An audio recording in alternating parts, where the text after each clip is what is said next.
একটা চিচিংয়ের বা hopper recipe দেখাবো আমি। চিচিঙ্গেগুলো এরকম সরু সরু হাফ চামচ লবণ দিয়ে দেখুন ভিউয়ার্স 5 মিনিট চটকে নিয়েছি। আচ্ছা, এবার আমি এটাকে ছেঁকে বয়েল সিদ্ধ করব।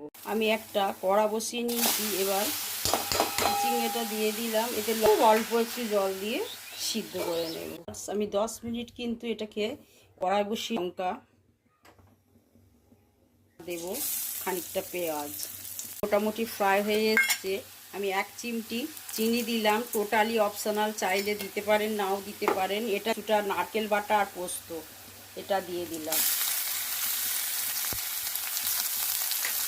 এবার আমি এটা অ্যাড করে নিতে হবে। চিচিঙ্গে বা হোপাটা ফ্রাই হয়ে গেছে একদম, দেখুন আবার ফ্রাই করতে। এবার আমি সার্ভিং বলে সার্ভ করে দেবো। দেখুন ভিউয়ার্স, চিচিঙ্গে বা ভোপা ফ্রাইটা আমি সার্ভিং বলে সার্ভ করে নিয়েছি।